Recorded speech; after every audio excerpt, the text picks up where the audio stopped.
subscribe channel Truth.id dan aktifkan lonceng notifikasi untuk mendapatkan informasi seputar live streaming dan video khotbah terbaru. Posisi tombol subscribe berada di kanan atas channel kami dan jangan lupa nyalakan loncengnya. Shalom wanita surgawi dimanapun ibu-ibu berada pada kesempatan ini. Tema kita pada kesempatan ini sangat menarik. Kita mau bahas tentang kecewa. Nah, tapi sebelum kita bicara lebih lanjut, mari kita berdoa.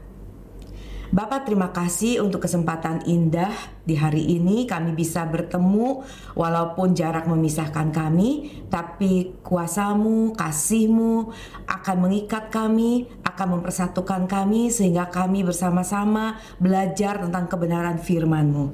Terima kasih Bapa, kami mengucap syukur untuk kesempatan pada hari ini. Dalam nama Tuhan Yesus. Amin. Ibu-ibu yang dikasihi Tuhan, pada satu kesempatan saya pernah masuk ke sebuah toko baju. Saya bukan dengan sengaja mau beli baju di sana, tapi karena saya sedang janji dengan seseorang dan saya tiba lebih dulu beberapa menit sebelum teman yang saya janjikan itu tiba. Jadi saya masuk untuk mengisi waktu ke sebuah toko baju. Nah, SPG di toko tersebut menawarkan saya berbagai macam baju. Dia melihat kebingungan saya karena memang saya nggak punya tujuan spesifik mau beli baju apa. Dia tawarkan model-model terbaru. Ibu mau baju pesta atau mau baju sehari-hari atau ibu ada acara apa? Dengan semangat, dengan rajinnya membuat saya berasa kasihan gitu, nggak enak ngelihat semangatnya ya. Jadi akhirnya saya beli sebuah kaos.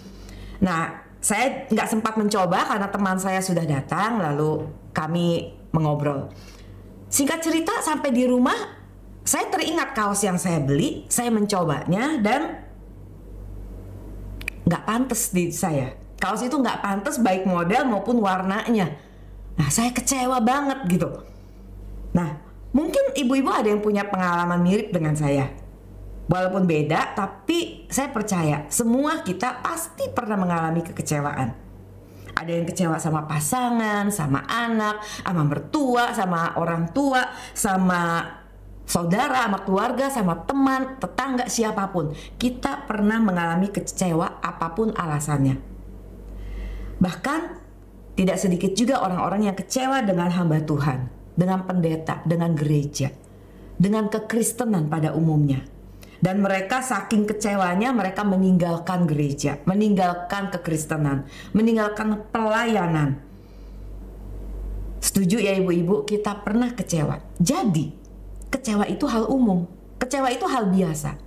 Tetapi menjadi tidak biasa, menjadi sesuatu yang salah ketika kecewa kita itu berlarut-larut. Kecewa kita menenggelamkan kita, itu yang tidak boleh. Nah, kecewa itu apa sih sebenarnya?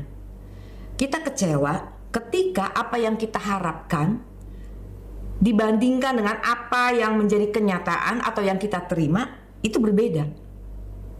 Semakin jauh perbedaannya, semakin dalam kecewanya. Jadi kalau saya pakai rumusan matematika, harapan dikurangi kenyataan sama dengan kecewa. Ya, jadi tergantung berapa harapan kita, 10, kenyataannya 3, artinya kecewa kita 7.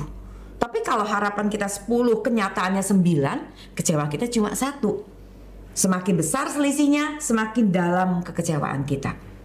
Nah, khususnya kepada ibu-ibu wanita surgawi, saya mau bicara tentang kecewa dalam konteks kekeluargaan atau pernikahan, ya. Banyak orang kecewa dengan pasangannya. Setelah nikah, kemudian mereka berkata, wah saya kecewa banget bu. Dia berubah, dia beda sama waktu kami pacaran. Pokoknya, wah saya kalau boleh jujur nyesel karena saya kecewa. Apa yang dia impikan sebagai seorang istri? Perhatian, ekonomi, romantisme. Sekarang dia udah gak dapat lagi dari suaminya. Tapi sebaliknya kalau kita jujur, kita tanya sang suami, mereka juga punya kekecewaan. Apa yang dia harapkan dari seorang istri, lemah lembut, sabar, pinter masak mungkin, dia nggak dapetin dari istrinya hari ini. Nah ibu-ibu, pada kesempatan ini kita mau belajar bahwa dalam hidup ini ada 3 hal yang sangat prinsip yang berlaku untuk semua orang, khususnya bagi ibu-ibu wanita surgawi pada saat ini. Yang pertama, segala sesuatu yang kita diamkan akan cenderung menurun kondisi atau kualitasnya. Coba kita ambil contoh rumah. Rumah kosong atau rumah yang biasa kita kontrakin atau kita sewain, sekarang lagi kosong penghuninya, nggak ada yang sewa, tapi kita nggak urus, kita diemin. Setelah berbulan-bulan, apalagi bertahun, pasti akan berdebu, kotor, bocor di sana sini, rusak dengan sendirinya. Demikian juga dengan relationship, dengan pernikahan. Kualitas pernikahan kita akan menurun, akan merosot kalau kita tidak melakukan apa yang saya sebut hari ini dengan pemeliharaan atau maintenance. Maintenance itu sebenarnya tidak memerlukan waktu yang lama, tenaga atau uang juga harus keluar banyak. Tidak. Maintenance itu memerlukan kerajinan dan konsistensi. Itu yang maintenance perlukan. Tapi kenapa maintenance atau pemeliharaan kita jadi mahal? Ayo, kalau kita mau jujur, itu pasti kita nggak konsisten, nggak rajin melakukan pemeliharaan. Ya. Yang harusnya seminggu sekali, kita biarin 3 bulan. Yang harusnya sebulan sekali, kita tunda setahun sekali. Malah jadi keburu rusak. Jadi bukan bisa lagi diperbaiki, malah harus diganti. Itu yang membuat maintenance harus jadi mahal dan memerlukan waktu tenaga lebih banyak. Nah, itu rumah yang harus kita pelihara. Tapi kalau kita mau perbaiki, kita mau menaikkan tingkatnya atau kualitasnya. Rumah yang habis disewa selama kosong itu kita perbaiki, karena penyewa pertama mungkin kurang bisa memelihara rumah kita, lalu kita ganti hordennya, kita cat ulang, yang bocor kita betulin dan sebagainya. Itu namanya bukan maintenance, itu namanya sudah investasi. Kita memberikan satu pengorbanan yang mana perlu biaya besar, tenaga banyak, waktu juga lebih lama. Tetapi hal itu menambah kualitas, menambah mutu dari rumah itu. Nah, demikian juga dengan pernikahan kita. Bukan hanya sekedar maintenance yang kita perlukan atau pemeliharaan, tapi kita juga perlu menginvestasikan sesuatu. Nah, balik lagi, kenapa ibu yang tadi berkata, saya kecewa setelah nikah, pada baru setahun 2 tahun nikahnya kok dia berubah ya bu? Kenapa ya? Dia nggak seperti waktu pacaran. Nah, inget nggak ibu-ibu? Ya, apalagi yang belum lama nih nikahnya. Ketika pacaran, seringkali kita investasi. Misalnya gini, tiba-tiba kita dikasih tas. Ya, sama pacar ya, waktu itu belum jadi suami. Sama pacar, terus kita tanya, loh, tumben, ada apa nih? Gitu. Kok aku dikasih tas? Lalu dengan sweet dia menjawab, iya, aku lagi lewat toko itu, terus di etalasenya ada lagi digantung tas ini. Pas aku tuh lagi inget banget sama kamu, lagi kangen sama kamu, dan saya percaya kamu pasti suka tas ini. Ya nggak usah nunggu ulang tahun. Nih saya kasih buat kamu, ulang tahun nanti dapat lagi. Jangan pikirin ini bukannya hadiah ulang tahun, bukan. Ini karena saya cinta kamu. Itu investasi. Sesuatu yang kita dapatkan tanpa ada pengorbanan atau ada momen tertentu, tapi tiba-tiba kita dapatkan sebagai hadiah yang mana itu bisa membuat hubungan kita semakin manis, semakin dekat, semakin indah. Nah, masalahnya setelah menikah, boro-boro investasi, maintenance pun sudah enggak dilakukan. Nah, itu yang membuat kecewa. Ibu-ibu, maintenance itu harus kita lakukan. Sebagaimana tadi rumah yang kita biarkan 2-3 bulan jadi bocor, pernikahan kita juga bisa bocor karena kita tidak melakukan maintenance itu. Maintenance itu apa misalnya dalam pernikahan? Coba saya tanya, seberapa sering sekarang ibu-ibu berkata kepada suami, ya, istri berkata kepada suami, I love you dad, I love you babe, I love you pa. Seberapa sering? atau seberapa seringnya juga kita telepon atau mengirim teks kepada suami di jam kerjanya hanya untuk menanyakan tadi siang makan apa, entar malam mau saya masakin apa, gimana kamu udah enakan enggak, tadi pagi sakit kepala misalnya gitu, nanti pulang saya kerokin ya. Itu maintenance, itu nggak perlu biaya ya, tapi itu harus kita pelihara, kita lakukan secara konsisten. Itu yang membuat pernikahan kita nggak bocor, pernikahan kita nggak berjamur, pernikahan kita nggak berdebu. Dan jangan tunggu suami dulu yang melakukan, yuk kita dulu yang berubah, kita dulu yang mulai. Nah, hal kedua yang mau kita belajar tentang penguasaan diri. Salah satu buah roh dalam Galatia 5 ayat 22 dikatakan, buah roh ialah kasih, sukacita, damai sejahtera, kesabaran, kemurahan, kebaikan, kesetiaan, kelemah lembutan, dan penguasaan diri. Dalam hal ini tidak ada yang bisa mengontrol atau mengendalikan harapan atau impian kita. Kita sendiri yang harus mengendalikan harapan kita. Semakin pandai kita mengontrol atau mengendalikan harapan kita, semakin jarang kita kecewa. Kita sendiri yang harus pandai-pandai mengatur harapan kita ini, supaya kita nggak kecewa. Kalau kita sayang diri kita menghormati diri kita, antara lain kita jangan berharap yang memang tidak mungkin. Kita harus mengerti kualitas karakter pasangan kita, atau siapapun yang saat ini kita punya hubungan. Maka menjadi kesalahan kita ibu-ibu kalau kita berharap sesuatu yang memang pasangan kita nggak bisa lakukan. Misalnya kita pengen deh sebelum tidur malam-malam kita mendengarkan suara piano klasik yang dimainkan oleh suami, padahal dia nggak bisa musik sama sekali. Dan kita berharap banget dia sampai bisa main musik klasik ya, karangan mungkin Sebastian Bach atau Mozart. Itu mimpinya kejauhan. Kita harus lihat realistis gitu, bahwa suami kita tidak bisa main piano, nggak bisa musik klasik. Jangan menuntut seperti itu, karena kita akan kecewa. Ada banyak apps atau banyak media, YouTube, Play Store atau apapun itu namanya, yang bisa mengalunkan nada yang kita mau itu. Jangan menuntut sesuatu yang tidak bisa, yang di luar dari kemampuan. Untuk itu, dengan kata lain, kita harus belajar merasa cukup. Mengendalikan diri dalam hal ini ya kita belajar merasa cukup. Nah, kaum Hawa memang ya paling tergoda, paling sulit ya untuk bisa menguasai diri, khususnya dalam hal membandingkan diri kita dengan orang lain. Padahal Amsal sudah mengingatkan kita, jagalah hatimu dengan segala kewaspadaan, karena dari situlah terpancar kehidupan. Dari semua hal yang harus kita jaga, Alkitab mengatakan bahwa kita harus menjaga hati kita sendiri. Jangan pusing menjaga hati orang. Ayo kita jaga hati kita sendiri dengan segala kewaspadaan. Bukan asal-asalan, tapi benar-benar harus waspada. Karena dari jendela hati kita inilah tercermin kejernihan pikiran kita. Jika hati kita bersih, bersih pula pikiran kita. Ketika pikiran kita bersih, bersih pula perkataan kita.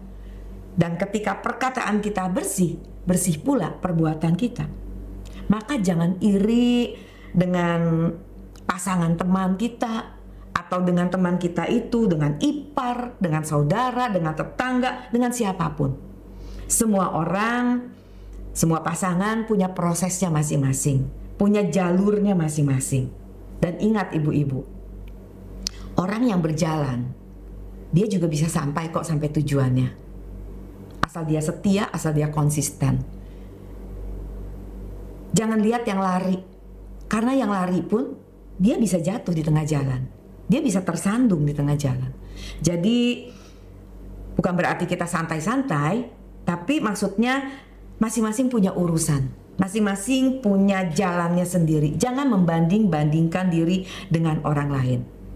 Ya, biar kita belajar untuk bisa menerima diri kita apa adanya. Kita belajar berdamai dengan diri kita. Sehingga ketika kita bisa mengasihi diri kita dengan benar, kita juga bisa mengasihi sesama dengan benar. Kita bisa menerima semua keberadaan mereka dengan baik, dengan benar. Tanpa menuntut sesuatu yang bukan bagian kita.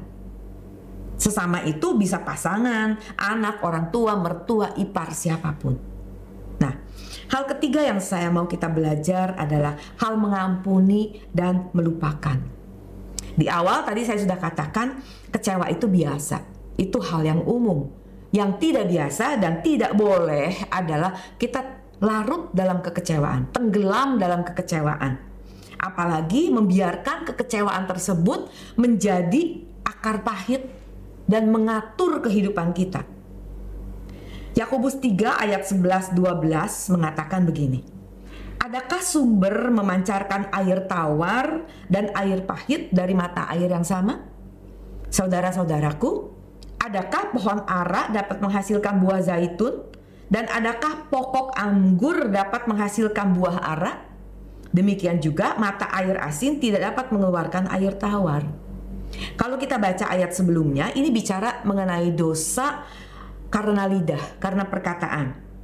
Artinya apa yang keluar dari mulut seseorang, perkataan itu muncul dari hatinya. Ya. Nah, kalau hatinya pahit, penuh dengan kekecewaan, maka yang muncul juga dari omongan dia adalah hal-hal yang pahit rasanya, hal-hal yang negatif, bukan hal-hal yang manis. Meskipun orang tersebut berkata, oh enggak kok bu, saya enggak kecewa sama dia, it's okay lah, semua orang bisa begitu. Tapi jujur kita bisa rasakan, loh, kamu kecewa, cuma kamu mau menutupi saja, ya. Kekecewaan yang dipendam, yang terus-menerus dibiarkan, akan membuat mata air hati kita ini jadi pahit. Dan kemudian tidak bisa tidak akan keluar dalam perbendaharaan kata-kata dan selanjutnya akan berbentuk perbuatan. Nah, cara yang paling ampuh untuk mengatasi kekecewaan adalah kita mengampuni dan melupakan.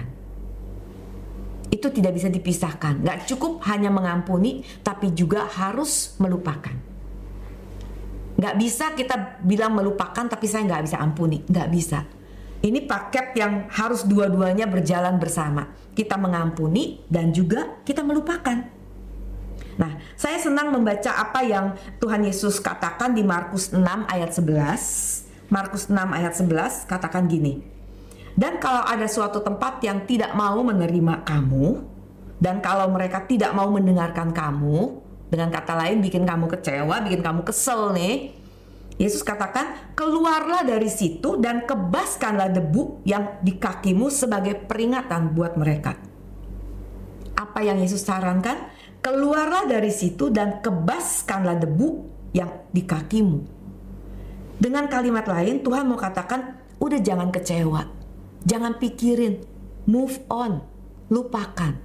Ya, ibu-ibu, sangat tidak berharga kalau kita mengorbankan masa depan kita pada sesuatu yang telah terjadi dalam kehidupan kita di masa lalu. Karena masa lalu sudah terjadi, it really happened. Udah gak bisa kita ubah sama sekali. Jangan kita terikat dengan masa lalu sehingga masa depan kita yang harusnya cerah, yang harusnya sesuai dengan kehendak Tuhan, yang harusnya penuh dengan harapan menjadi gelap gulita, bahkan gak kelihatan sama sekali karena kita terikat dengan kekecewaan masa lalu, dengan peristiwa masa lalu, dengan kekecewaan yang kita tidak selesaikan karena kita tidak bisa mengampuni dan kita tidak bisa melupakan. Ya, 3 hal penting, 3 hal prinsip yang tadi kita bicarakan itu kiranya menjadi bekal untuk kelangsungan hidup pernikahan dan pergaulan kita. Dan jangan lupa, di dunia ini kita mengalami musim hidup. Indonesia punya 2 musim, musim panas, musim hujan, ya. Tapi kalau di dunia barat kita mengalami 4 musim. Nah, dari musim-musim ini pun kita bisa belajar. Di musim semi, di mana semua bunga sedang merekah, semua bunga tampak cantik dengan warna-warnanya yang luar biasa. Ini ibarat pernikahan atau pertemanan ini masa-masa pacaran, masa pertunangan atau awal pernikahan, di mana semuanya masih berbunga-bunga. Karena apa? Karena kita masih lakukan maintenance, bahkan kita banyak investasi dalam hubungan ini. Itu musim semi, musim spring. Masuk musim gugur, fall. Nah, di masa ini kita menghadapi kenyataan yang ternyata tidak sesuai musim semi. Tidak sesuai lagi dengan harapan-harapan kita.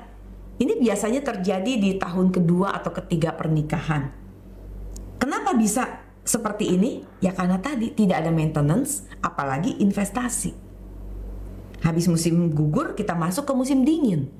Nah, akibat dari musim gugur tadi, di mana kita kecewa, udah nggak sesuai harapan, kekecewaannya makin numpuk, maka tidak ada lagi rasa, sudah dingin. Ngomong seperlunya, udah diem-dieman, nggak sehari dua hari bisa berbulan-bulan. Udah mulai ada rahasia-rahasiaan. Dulu HP kita tinggalkan tergeletak pun terserah, nggak ada password. Sekarang passwordnya juga double. Ya, karena sudah dingin suasananya, sudah tidak ada lagi kehangatan. Nah, di musim dingin kuncinya satu, jangan nyerah dan penguasaan diri. Sehingga kita bisa masuk ke musim berikutnya. Apa itu? Musim panas, summer. Kalau kita lihat di daerah wisata, misalnya di Bali lah, kita lihat bagaimana wisatawan dari Eropa, dari Amerika, mereka datang ke Bali yang penuh dengan matahari.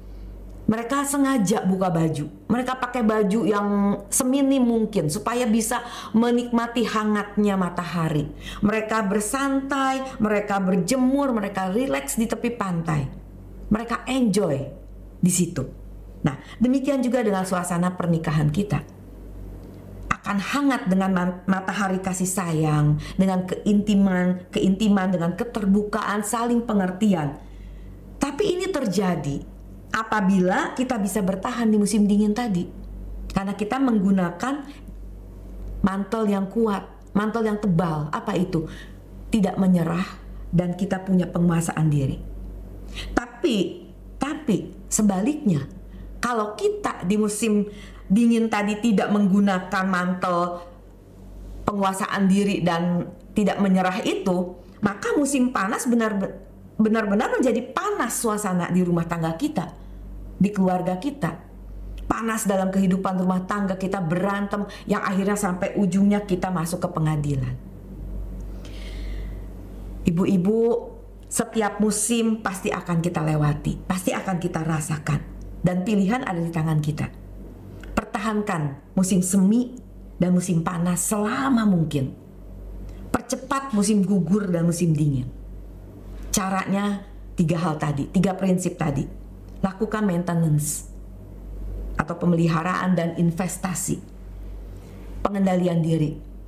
Ampuni, lupakan. Namun ingat, sekalipun pasangan kita, bahkan seluruh dunia mengecewakan, ada satu pribadi yang tidak pernah mengecewakan kita. Dialah Bapa di surga. Bapak tahu perjuangan kita. Bapak tahu derita kita. Bapak tahu cerita hidup kita.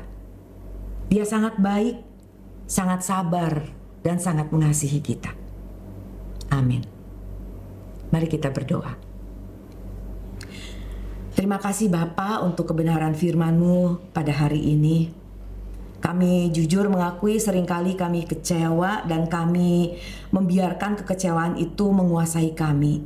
Sehingga pikiran, perasaan, sikap hati kami jadi salah di hadapan-Mu. Kami mau belajar, mempraktikkan apa yang baru saja kami dengar. Tuhan beri kami kekuatan, beri kami kesanggupan. Sehingga lewat apapun yang kami lalui, kami selalu bisa bersyukur. Terima kasih Bapa, kami mengucap syukur dalam nama Tuhan Yesus. Amin.